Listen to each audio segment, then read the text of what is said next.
Hey guys, do you know what I'm sick of? Unrealistic video games. So many games are just not hitting the mark, and I'm real sick and tired of it. Luigi's Mansion, for example? Hella unrealistic. I mean, who gets to own a house anymore?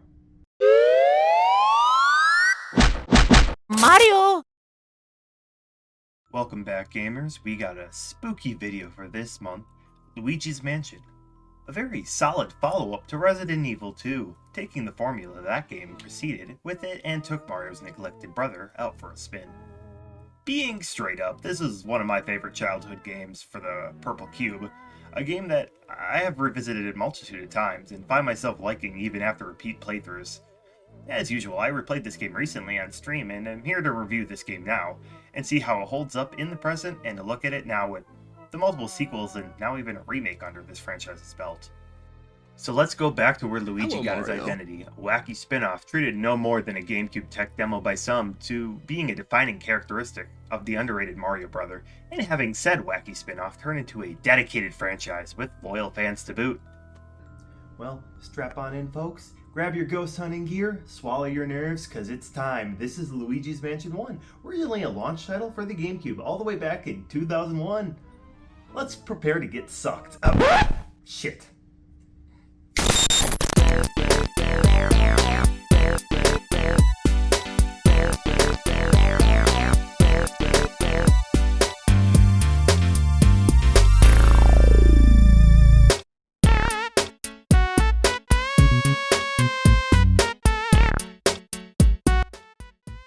The hype for the console of the GameCube was unreal. The graphical leap alone was obvious. As stated previously, Luigi's Mansion was primarily used as a tech demo to show off the capabilities of the system. It eventually moved from the tech demo hell to full game development with director Hideki Kono at the helm, with Shigeru Miyamoto and Takashi Tezuka's support. Tezuka had a 40-year-long history with Nintendo, directing, producing, and designing games. Kono rings the same, primarily shifting his focus on leading the smartphone games market for Nintendo with his hand in pretty much all of the mobile games Nintendo has put out. And Miyamoto. Do I need to introduce him? Hello, Mario. Being the creator of a large proportion of Nintendo's legacy franchises, you'd be hard-pressed to find a game he didn't have his input into. The team was great, and even without a main series Mario game leading the launch for the GameCube, I feel like the general public could hold out for a little bit longer because the release of Super Mario Sunshine about a year later probably could help them. Sales were great. You'd struggle to find many a launch title in games that didn't do this great if you ask me, and reception was, well, fine, but less than positive, considering the era of peak Nintendo 64 and GameCube games that this game was a part of. GameSpot even went to call it the most disappointing game of 2001. Many sites criticized the length of the game, as well as feeling the gameplay was predictable and a little bit repetitive. Funny enough, the length is one of the reasons why I love this game and think it's replayable. And come on, predictable? This is Luigi's Mansion, not Mario Slot 45. What's the final boss gonna be, Bowser? Well, critical reception aside, I feel the critiques have fallen to the wayside, being another cult classic spin-off game from that time period. As stated, the game has sequels and a dedicated fanbase, separate from the Mario fans, to a degree. Not only having a trilogy, but the remake in 2018 by respectable company Grezzo, brought to the 3DS, a dying handheld at the time, mind you, but it's super competent as a remake despite it all. Luigi's Mansion's legacy is crazy strong, as the Haunted Mansion is a cornerstone in Luigi's design and theming. Not only is the spooky aesthetic consistent, but the introduction of long-running villain King Boo with a noticeable design to boot, as well as Professor Egad, who has also been making the rounds in games that aren't Luigi's Mansion, like showing up in Partners in Time or even being referenced as the creator of Flood in Mario Sunshine.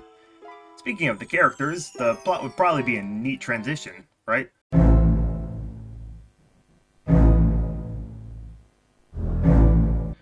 Luigi wins the mansion, from a contest he did not enter. Mario scopes out the place and goes missing. Luigi enters the mansion alone, only to get jumped by ghosts immediately.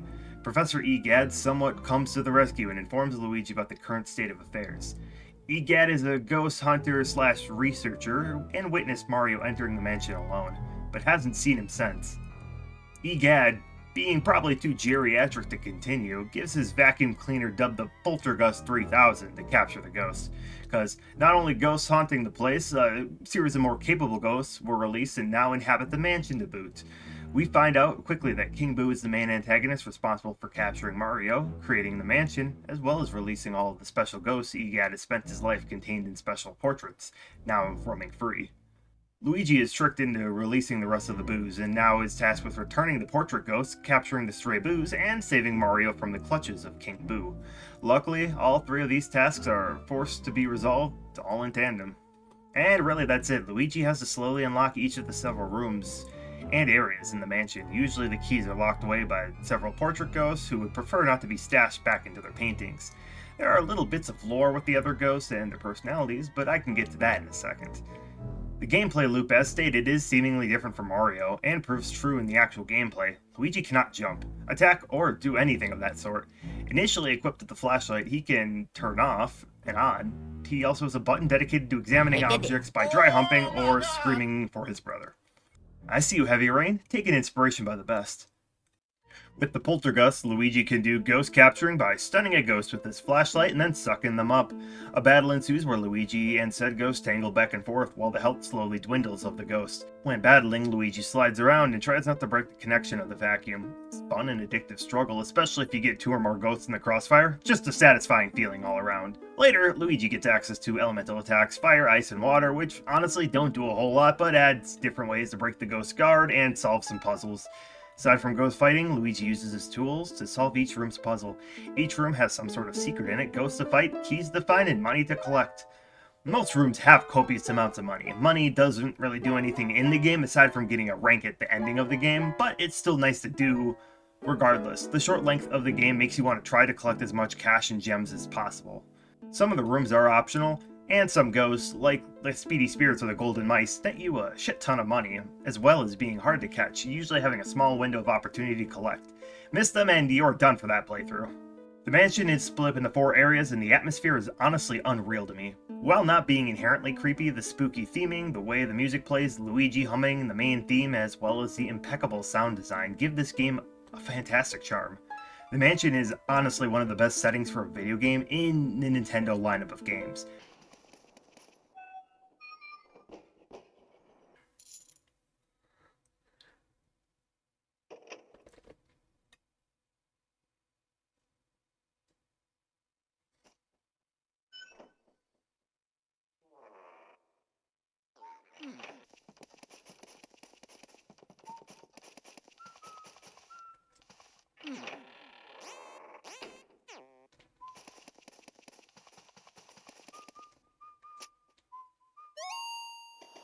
After you get enough of the portrait ghosts, usually ending with a more traditional boss battle, you return ghosts to Egad and get graded on the portrait ghosts. In fact, I skipped as much as I could about the ghosts in particular because I want them to have their own special segment.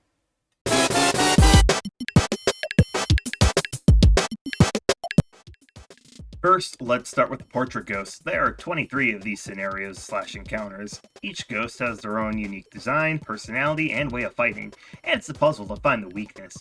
You can use your Game Boy Horror, a mechanic I kind of skipped over, that function as a communication device for the L-Man and Professor, as well as being the game's mapped function. Using the camera, you can scan the ghosts to learn a weakness, usually by listening to their monologues or observing the general surroundings. Once their heart is exposed, Luigi can suck up the ghosts with a battle similar to regular mobs, but more health and more resistance. The ghosts throw poison mushrooms and fling other objects in the room at you, and if you can keep the connection long enough, the more sizable pearls the ghost drops. This also goes to the money score, being the pearls, but also can be an identifier for the portrait ghost rank. Taking damage or losing the connections of the poltergust lowers the rank, being gold, silver, and bronze in that order. The picture is less unique too. Obviously, the money is nice, but replayability is also nice, trying to hit that high rank and getting all gold portraits, because that is super hard. I have plans to talk in detail about each of the portrait ghosts maybe in a separate video, but it's quite obvious that this is the highlight of the game, and honestly made Luigi's Mansion the unique gem that it is. Now moving on to boos, there are 50 boos in the game, technically 35 to catch throughout the mansion. You need 40 to access the final boss, and the boos can be found in a different means to the rest of the ghosts. After a room is cleared, Luigi can use the Game Boy Horror as a scanner to check objects to find a boo hidden inside. They all have a punny name, Elf Pool, and try to run away from Luigi. They also don't operate in the same level when attempting to vacuum up the boos. They have an easier chance to break away and will transfer to a different room, being annoyingly evasive little assholes. Collecting all boots is kinda tiresome, but the reward for all 50 is a nice gem. Getting the highest amount of money, with only a few of these in the game, it's basically needed to get a max rank. I kinda dislike the boo catching, if I'm being honest. The portrait ghosts are peak, then the boos are the chasm. Their health starts scaling massively, especially leaning into the endgame, being up to 300 a pop, and adding with the flighty nature, they constantly remove rooms. And dear god, if they go into a hallway, expect a room change in like 5 seconds.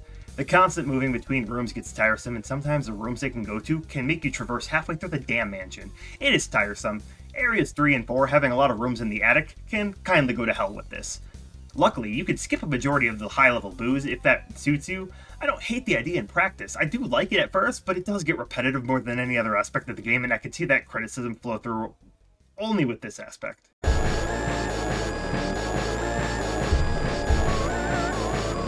Concluding the story, the Area 3 boss is Boo Losses.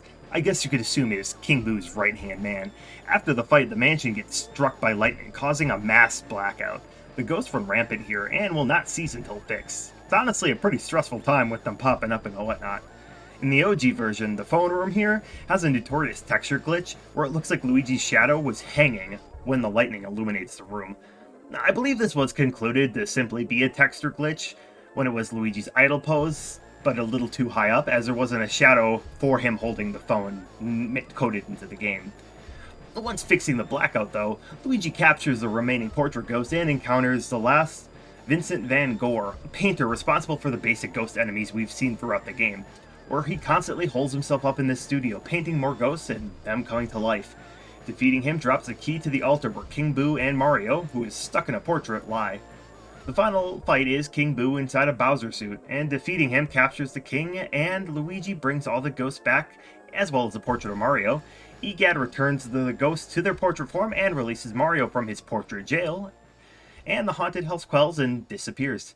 Depending on how much money Luigi collected throughout his adventure, he reconstructs a mansion of varying quality. And that's the game. It's a short experience, ranging from roughly 4 to 6 hours, and honestly, that's how I prefer it. A game like this is the perfect length, and it doesn't overstay its welcome, apart from some of the last boos.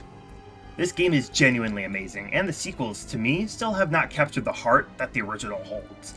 It still has value that separates the games from each other. Not saying that the other games are bad in any right, but the first one just has something that I can never really experience again. A true classic that really should not be skipped. And the 3DS port is also a great choice as well. It has some obvious graphical changes as well as some touchscreen functionality. There are more control options as well as the option to try the strobe bulb, a mechanic used in the more recent Luigi's Mansion games. There's also an extra high rank S rank mansion you can get so if you desire, which requires an absurd amount of money to get. Beating the game also nets you with the Hidden Mansion mode as well. It's a new game plus similar to the Ocarina of Time's Master Quest, proving a very tough challenge if that suits you. Lastly, and my favorite feature, EGAD's lab has had a major overhaul, including a better gallery of the portrait ghosts. Interacting with the portrait shows all available ranks of the ghosts you gained, as well as a boss free fight for a better rank. This is great. I love these styles of boss rush refights, so I'm all here for it. This is worth getting the 3DS game alone for, if you ask me. Oh, and Luigi is here, too, for co-op. I guess that's cool. Yeah. That's really all I have with the game. Bouncing back to the reception of the game, the outlook has changed over the years. People love this game now, in the short time being really a selling point rather than a hindrance. The portrait ghosts are still simply unmatched for me, and even the vibe you get when exploring the mansion is such a unique experience. Pulling an all-nighter with my friend to play this game as a kid was such a surreal experience for me. It's spot held for special games like this, pulling these all-nighters. I made a reference to Resident Evil 2, but the remake, honestly, of that game was the closest experience to the original Luigi's Mansion outside of the series, and I'm not even trying to pull a funny. It has even, like, keys matching to the playing card suits to open specific areas. Like, come on. It's just really fun. It's such a cool, unique vibe that really cannot be matched. It's an understatement to say how much I love this game, and feel like it is one of the best Mario spin-offs, Gamecube games, and starting to be an amazing franchise. And lastly, you may think, how is there little spooky stuff for the month of October? I get it. The game not scary enough for you yet? This game is now 23 years old. That was scary to me, I don't know, I'm kidding. Hold fast, man. Appreciate you guys checking out the video regardless. Once again, check out my stuff below. Follow my socials. I got my other channel where I upload all my streams. Follow me on Twitch if you want to watch them streams. I appreciate you guys checking it out. This is my one Halloween video. Hopefully I'll get some more stuff maybe next year. I like to cover this stuff when it's relevant. So stay tuned for more videos like this. Peace.